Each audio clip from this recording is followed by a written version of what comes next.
हमारी पार्टी के बैरिस्टर असदुद्दीन अवैसी साहब ने कल रात में फेसबुक पे औरंगाबाद शहर का नाम लिए और यहाँ के पॉइंट पे मैं ज़िम्मेदार हूँ एक एमआईएम पार्टी से, तो मेरी भी यहाँ पर जो करे अल्लाह ये मेहनत को कबूल करे। तो हमारे पार्टी प्रेसिडेंट असदुद्दीन अवैसी साहब ने हमारी जो हौसला अफजाई की, मैं इनका शुक्रिया अदा करता हूँ।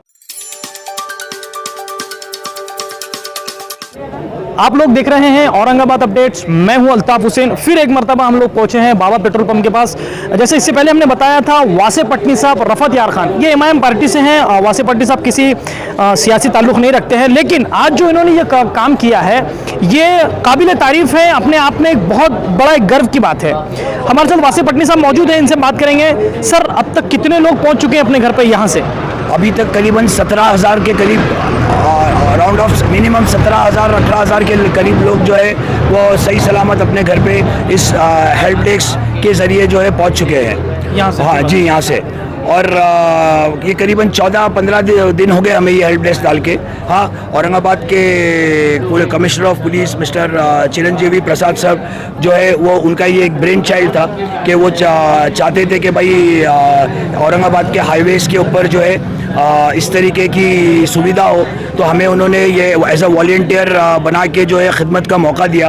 तो हमने ऐसे और एक यहाँ हेल्प डेस्क के एक आप पैठन रोड पे जाते हैं, वहाँ पर भी इसी तरीके से एक हेल्प डेस्क बनाया हुआ गया है। उधर से भी रोज़ाना करीबन 700-800 लोग मजदूर लोग जो है उनको वहाँ से रवाना किया जा रहा है। 17,000 लोग पहुँच चुके हैं। हाँ, करीबन 17 से 18,000 लोग तो अलहमदुलिल्लाह पहुँच गए।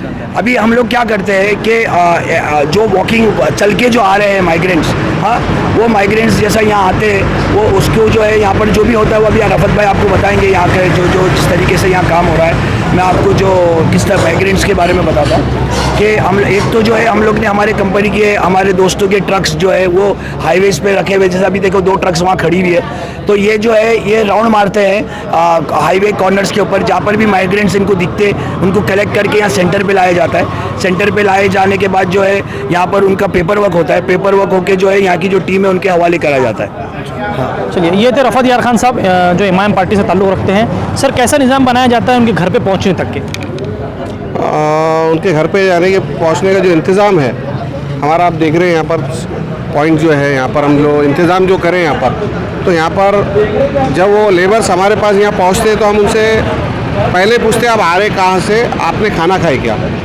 उनको पहले हम खाने से लेके छोटे बच्चों का दूध से लेके उनकी पैर की स्लीपर्स और उनके हाथों में जो थैले बेचारे के गरीब मजदूरों के, वो थैले पटने के बाद हमने उनको थैले तक दिए। छोटे बच्चों के लिए बिस्किट्स, उनको बाम, मतली वगैरह की टैबलेट्स और विटामिन सी, ये सारे चीज़ें दी हैं उनको। और यहाँ पर अल्हम्दुलिल्लाह अल्लाह का बड़ा फजल व करम है।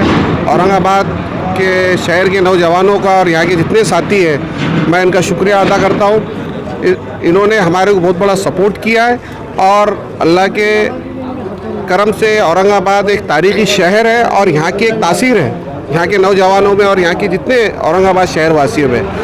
तो यहाँ पर हम सुबह उनको नाश्ता देते हैं, पोहा का, चाय देते हैं, दोपहर में रोटी वगैरह और सब्ज़ी देते हैं, शाम में पुलाव खिचड़ी देते हैं और शाम में चाय का भी नज़म है। और जितने लोग यहाँ ट्रैवलिंग कर रहे हैं, इनको जो लोग होटल्स जितने बंद है रस्तों के, खाने पीने का इंतज़ाम नहीं, हम अल्हम्दुलिल्लाह यहाँ पर उनका खाना वगैरह पानी सब देते हैं।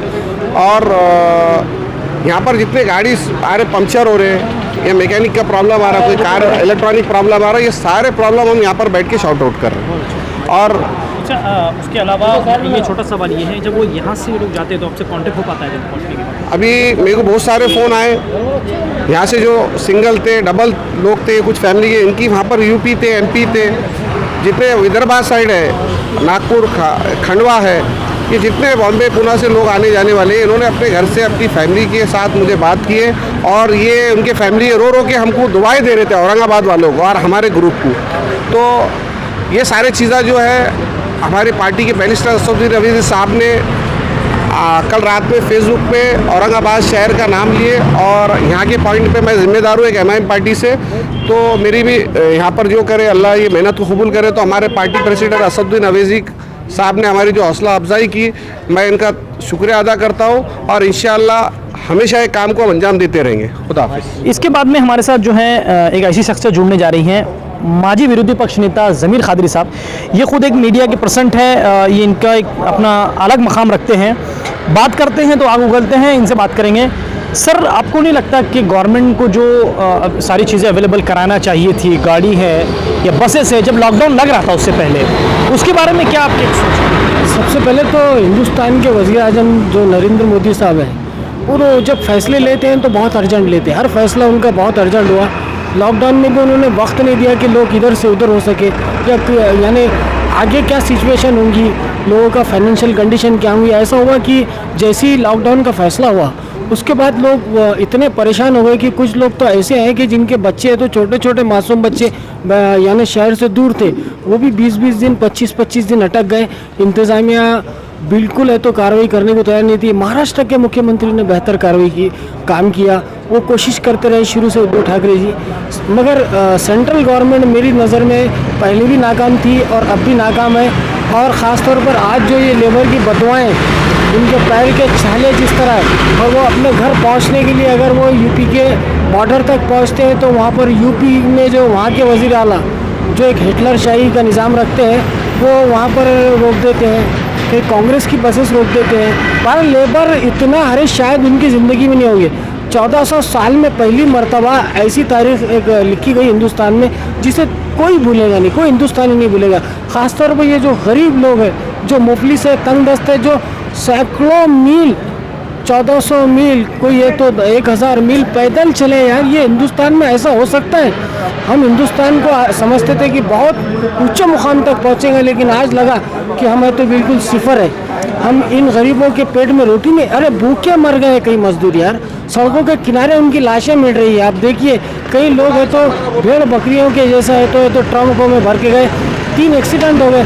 औरंगाबाद का वाक़या लीजिए आप, वो रेलवे का, कि शायद हिंदुस्तान की तारीख में ऐसा कोई वाक़या होगा कि एक ट्रेन है तो 16 लोगों को है तो टुकड़े कर देती है, और वो टुकड़े करती है, उनकी रोटियां बिखरे रहती है, जिसको देखकर आंखों में आंसू आते हैं। क्या है हिंदुस्तान के वज़ीर आज़म, तूने इस मुल्क की हालत क्या कर दी? सर, ये हट के इससे थोड़ा सा एक सवाल ये आता है कि क्या इमाम पार्टी के जो आपकी पार्टी के चीफ है बैरिस्टर असदुद्दीन ओवैसी, आपको क्या लगता है कि पार्लियामेंट में इसको, ये जो हादसे हुए हैं, इसको लेकर कहीं ना कहीं चर्चा होगी आगे? बिल्कुल। आप तो देखिए हिंदुस्तान में 550 खासदार हैं, लेकिन बात तो करते हैं मेरे क़ायद बैरिस्टर असदुद्दीन ओवैसी साहब की। आप बात करें तो वो एक ऐसी शख्सियत है, मैं समझता है ना, कहीं कहीं दुनिया में ऐसे लोग भी पैदा होते हैं जिनके अंदर अल्लाह ताला ऐसी सलाहियत देता है कि वो बात करने में खौफज़दा नहीं होते, और वो मेरे क़ायद बैरिस्टर असदुद्दीन ओवैसी है।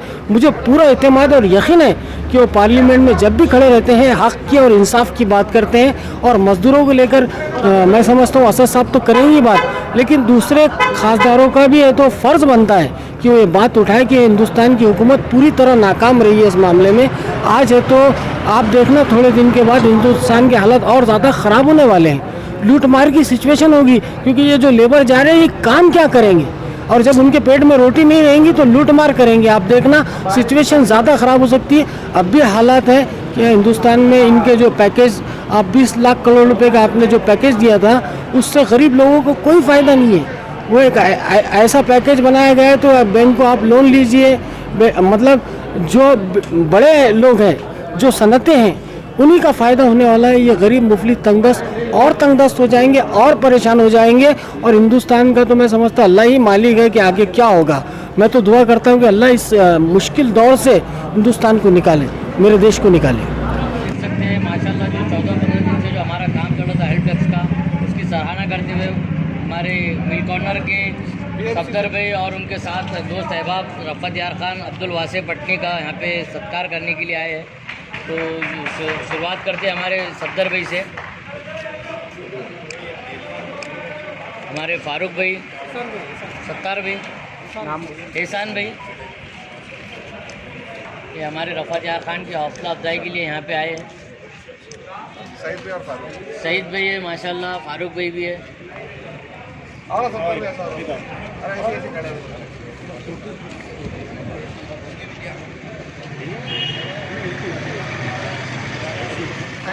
रुको 70 भी PMC से हमारे एहसान भाई और फारूक भाई, ये हमारे काम में फर्स्ट डे से आज तक 14 दिन हो गए हमारे पास रोज़ आकर, इससे जो भी ज़रूरत, हमारे फारूक भाई ने परसों के दिन जो है पूना की एक गाड़ी फेल हुई थी, तो इन्होंने रात को 1:30 बजे आकर हमारा काम करे, वेल्डिंग करे, जो मदद करने की पूरी करे। और पूना के लोग ने औरंगाबाद के लोगों का नाम लिया, हमको मैसेज किया और वो एक मैसेज बहुत अच्छा गया। तो फारूक भाई, आपने जो रात को काम किया हम आपका तहे दिल से शुक्रिया अदा करते हैं, और हमारी हिम्मत अफजाई के लिए आप लोग रोज़ खड़े हैं, उसके लिए आपका शुक्रिया अदा करते हैं। बासिम भाई जो कॉर्नर की टीम आई, हाँ, यहाँ हमारे रफ़त यार खान के वार्ड के, ये उनका बहुत बहुत शुक्रिया अदा करते हैं हमारी हौसला अफजाई करने। और जब हमारी हेल्प डेस्क के लिए जो गाड़ियाँ फेल हो रही थी यहाँ पर, तो यही लोग जो है आके जो है इसमें रिपेयरिंग में हेल्प कर रहे थे। तो मैं सबका बहुत बहुत शुक्रिया अदा करता हूँ कि इन्होंने अपनी तरीके से जो भी मदद इस हेल्प डेस्क को की उसके लिए बहुत बहुत शुक्रिया। ये